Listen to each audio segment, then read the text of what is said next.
All right, so my name is Jessica, and I do consulting and training for Cities Digital as well as some of our consulting coordination in the office. And I've been around working with Laserfiche since before the recycle bin. But I don't want to talk about the past. I want to talk about the future and what's new and trendy. So we're going to talk about signing. For those of you who were at our last user group, we talked about 3 different ways to sign a document. Does anybody here remember what those were? Nobody was here. Nobody remembers. Signing machine. Yes, there's the signature pad. So some of you have the signature kit, which allows you to sign documents in the Laserfiche Client with a little signature pad. There's also DocuSign, an integration with DocuSign, which is a third-party authentication tool. That's really great for allowing people outside of your agency to sign documents and send them back to you in Laserfiche. And then there was also the signing on an iPad or signing through Laserfiche Forms.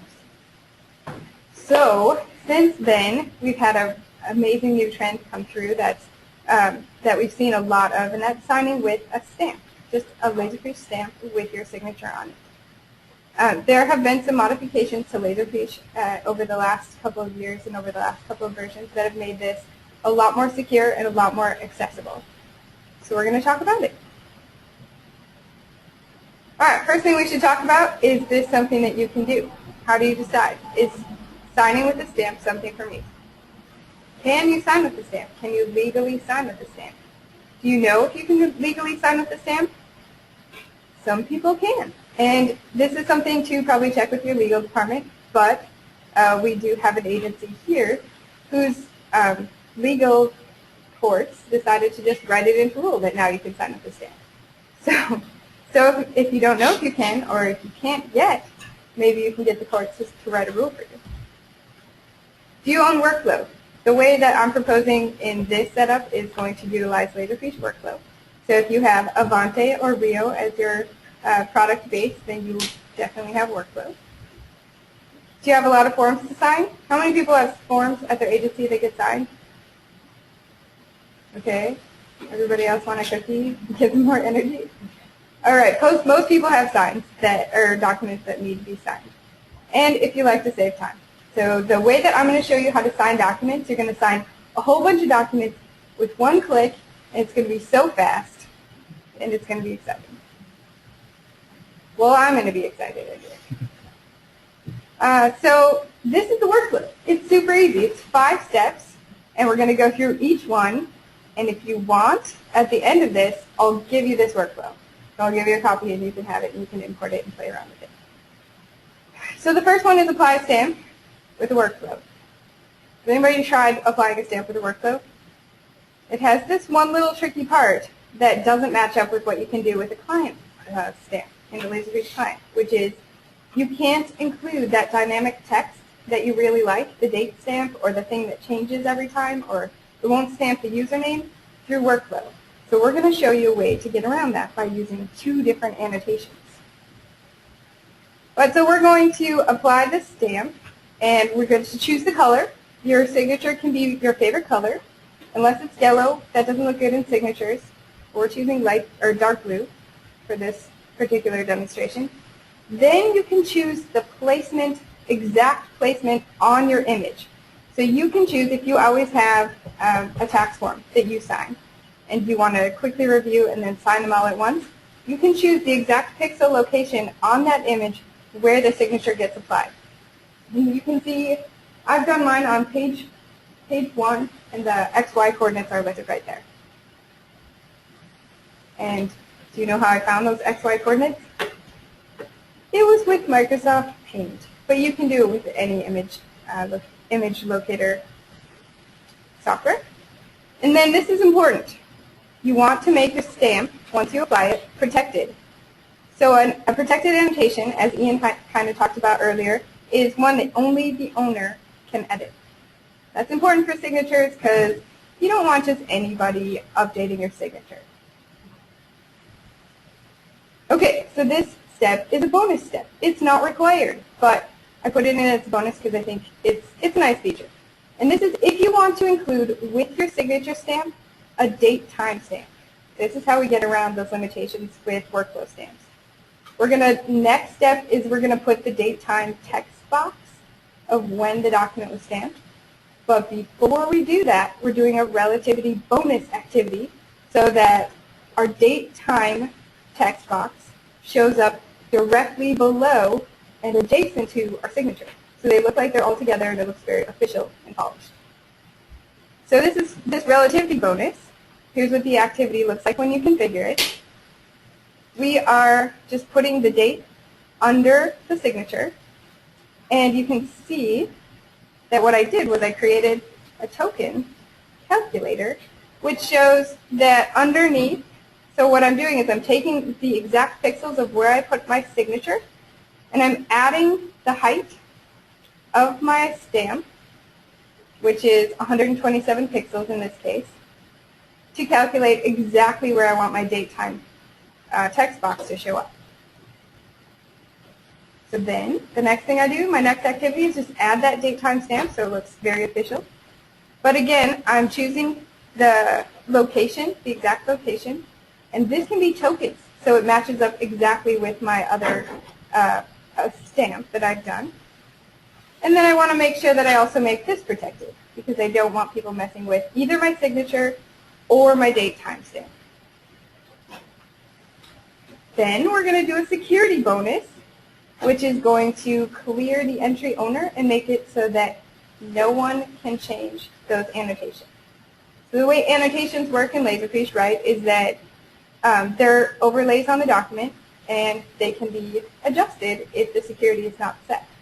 But what we did by making the stamp and the date time stamp, or date time text box, protected and then clearing the owner, that means that only the creator, which is workflow user, is the one who can adjust it and nobody can sign in as that. So that effectively makes these uneditable on the document. This is something that you don't have to do. It's a bonus, but I think it's worthwhile security bonus. And then we're just going to rename the entry to designate that it has been signed. So what I'm showing up here is a pattern match that takes the document name, which used to be the entry name plus the word unsigned, and I'm changing that last word to sign. You could do the same thing with a tag. If you don't want to change the document name, you could apply a signed tag or something else.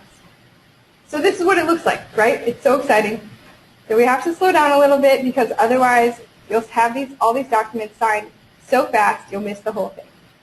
So what I'm showing is a screenshot of the Laserfiche client, and the way I have it set up is I have my documents listed. This is my working folder, and these are all the documents I need to sign. And what I'm displaying is my list of documents as well as the document preview pane so that I can quickly go through and look at each document, review it before I click sign. So this is a search warrant for someone's desk who's here in this room who might be harboring hidden donuts. And I feel like we should sign this because I don't think it's very polite to harbor donuts on your desk. So if we're going to sign all these search warrants, we're going to click this button, right? I talked about how you can launch a workflow with a button on your toolbar. You could make it look exactly like this if you wanted to, but on my client it just says click to sign documents. But you could have it be the easy button if you want. So I click the button on my toolbar, and then whammo, all my search warrants are signed, and we can go look for the donuts. You can see in my document browser, all my documents have names. The names have changed to signed. You can see the signature appears at the bottom of the page, and then directly under the signature is the date timestamp of when it was signed. Questions about trending signatures, exciting workflows, bonus activities? Yes? Real easy question. You know, all these different parts of Laserfiche where you can put in tokens and expression, and they're this long, complex thing. Is there something I can click on that will bring that expression up into an editor or a bigger window, or so I can see the whole expression? Is there an editor within that? That is a great question. Yes. See that little right arrow thing, that doesn't do it. Yeah, so the question is there a better way to see tokens and be able to edit them than just that little arrow key and then choosing the token? And the answer is yes. If you click that greater than symbol that launches the tokens that are available, I believe the top option says token dialog. If you click on that, it launches this whole window. And it works pretty much everywhere, I think, that you can get to tokens. And then it gives you this big area where you can see the tokens if you're writing like a whole file path that's dynamic.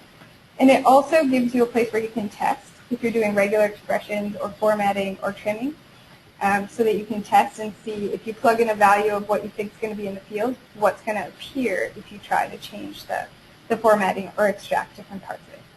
So token dialog, that's what you're looking for. Hey Jessica, we had a simulcast question from Steve, and he was wondering, would this work for PDFs for the stamping? PDFs, that's a great idea. So PDFs get signed a little bit differently if you're going to sign directly on the PDF using the workflow. So within workflow, there's an option to fill out PDF forms, right? And when you set it up, you go through in each blank, and you can choose a token or a piece of static text to put in each field. I don't believe in that editor that there's an option to choose an image. So I don't think that you could directly insert it into a PDF. But I just did something recently with a client who is here, by the way, where what we did was we filled out a PDF using the populate fields values within the workflow designer. And then what we did was we programmed a business process that would, we set default snapshot settings, which is something actually that Patrick talked about this morning, so that PDF was instantly converted with one button, the touch of one button, into a TIFF. And in that case, then you would be able to take that PDF and then extend it into signing it this way. But I don't think you can keep it as a PDF and work it this way.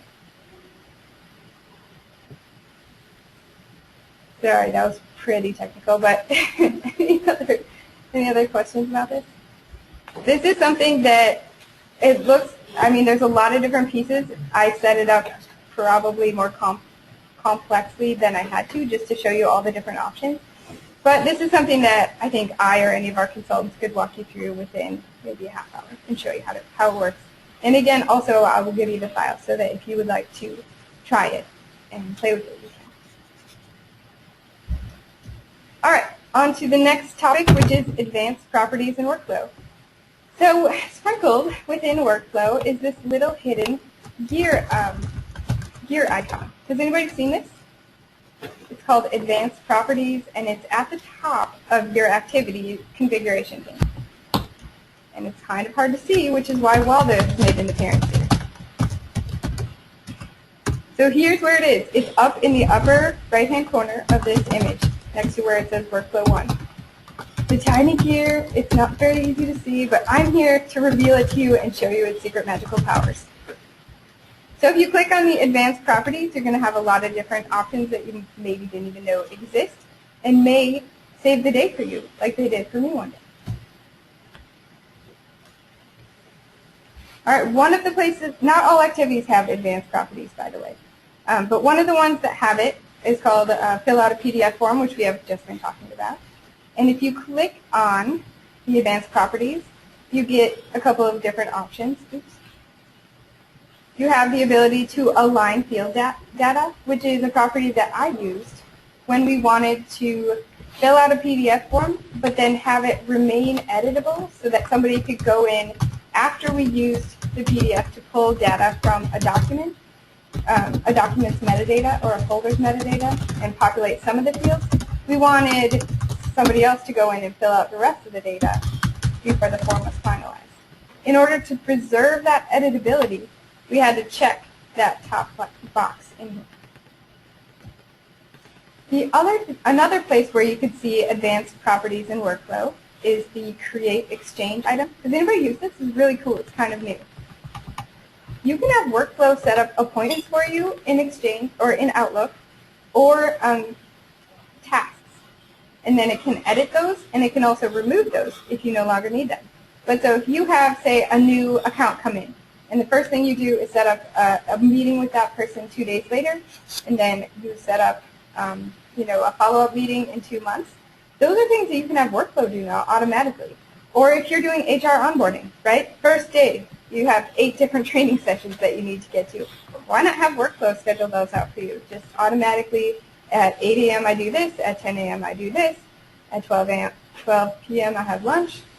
You can have Exchange do all that for you. One of the advanced features that you can do is then you can have the creator of those activities, the authenticator, be the workflow user, which is how we usually run workflows, or impersonate the implicity. All right, some of you may always be running in advanced mode. If that is the case, you can make sure that these advanced properties are always displayed so you don't have to click on the gear. And that is in your Workflow Designer. If you go to Tools and Options, you can set it up to always display the advanced options without having to click on the gear. Questions about advanced properties?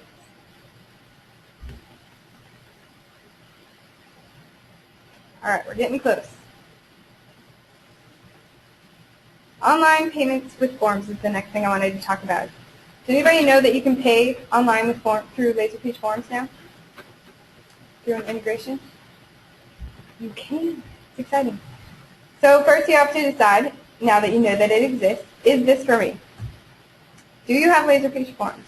Right. This is something that's only available through the Rio and Avante platforms. Do you collect information from people and possibly money? Sometimes people pay me for things, and I like integrated solutions. If that describes you, this might be for you. All right, so if you need to add, multiply, and calculate tax, these are things you can do with Laserfiche Forms, and this is what you're going to need in order to utilize a payment integration.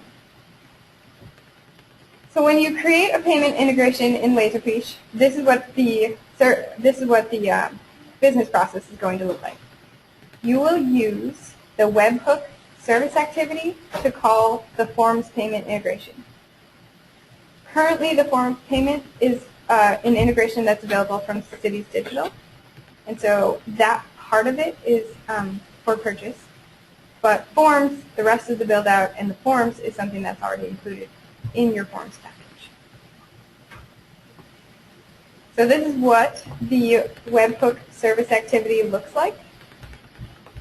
You just call it authorized payment, and you put in the URL, which is going to pass the information, the authorization code, and the amount.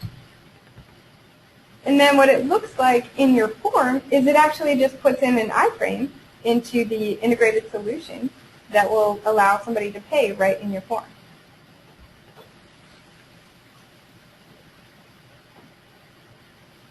Pretty simple, right? They just enter their name, credit card information, just like they pay for anything else on the web. But it's for you now. It's going straight into your form. All right. So what do you need in order to build this? You need Laserfiche Forms, or Rio or Avante. Sorry, that's the typo. Right now, this is integrated with Authorize.net, Braintree, or Point and Pay. You need the webhook module.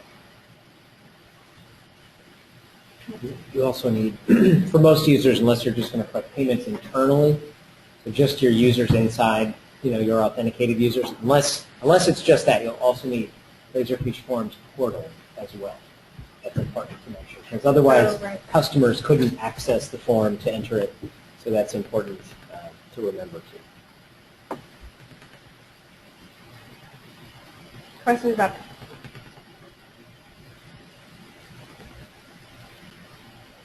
Okay. Do you need a break or? We're a little bit behind schedule, so I think we should. Okay. All right. So the last thing I'm going to talk about is the Web Administration Console. Does anybody use these? Web administration. So the administration console and the workflow designer are things that you can now access through a web browser.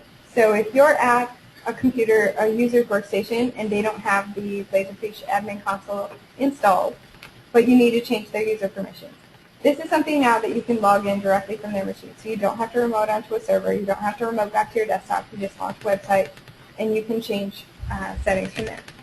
Same kind of thing with the Workflow Designer web page is that you can go in and view. If somebody's having problems with the workflow, they don't understand, why is my document lost, why is it stuck? These are things that you can now troubleshoot through a web program. So I wanted to show this just because I know that it's underutilized, and just in case people didn't know about it, I just wanted to go through a quick overview. All right, so the web administration console. The nice thing is that it allows you, unlike the Laserfiche client, to log in with your Windows authentication without being logged into that machine. So you can log in with your domain and your username and then your Windows password, which the client doesn't allow you to do. And then you also don't have to be on the same domain as the Laserfiche server. So some people are running multiple domains, but they need to go back and troubleshoot a different domain. The web console allows you to do that. Here's what the interface looks like. And the website that you're going to go to get to it, if you want to try it, is http:// your server name /webadmin. You have the ability to access your Laserfiche servers, your QuickFields agents, and your distributed computing clusters, which are magic OCR machines. Has anybody used this at all? Is this looking familiar to anybody? No? Okay. You may need to get this installed because it's possible you've got an older version of Laserfiche that doesn't support the web administration console, so you may need to get that installed. So if you are looking to have that installed, best method is just email support@citiesdigital.com and have support either send you directions or do it for you. Then just remote in and take care of it and get that installed. Yep, so it'll be installed on your server, then it will be available from anywhere with a web browser.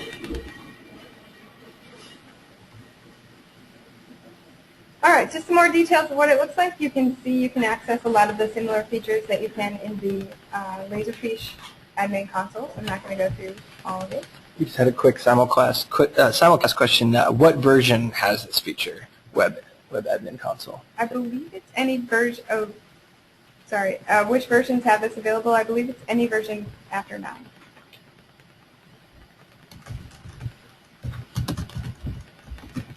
All right, so the other thing to keep in mind if you're using the admin console, if you don't have a named user, how many people are administering a Laserfiche system but they haven't been granted a named user? It happens. If you're an administrator, you can still log into the web console, even if you don't have a named user. So just to be clear on that, in case anybody has questions, that means if you aren't considered to be important enough to have access to Laserfiche in your organization, they didn't assign you a named user to log in, you can still be the administrator and still get into the web administration console without an assigned named user, is really what that means. But I think it's a yet. If you haven't gotten one yet, you'll get one. You'll get there. Okay. Okay. The same thing's available for workflow, but it's read-only. So you can go in and you can see what's happening with the workflow. You can get some of those metrics on workflows, but you can't change a workflow yet through the workflow web design. But you can go in and search, which is great for troubleshooting, and you can view workflow instances. So do your users ever ask you, hey, I put my document into the inbox and it's not moving. What's happening? So if they do, right, the most common reasons for that might be that their document didn't meet the starting rule criteria. That is the single most common reason that question would come across your desk. And a lot of times it's because one checkbox wasn't checked on the template, or a field wasn't filled in, or the document's actually in the wrong folder, or something that's pretty simple to to troubleshoot if you're looking directly at the starting rule, but if you can't remember exactly what the conditions are, then sometimes it's elusive. So you can pop into the web designer and then take a look at the starting rule and let them know, hey, did you do these 5 things? Oh, I forgot number 4. Okay, then they're on their way and it works again.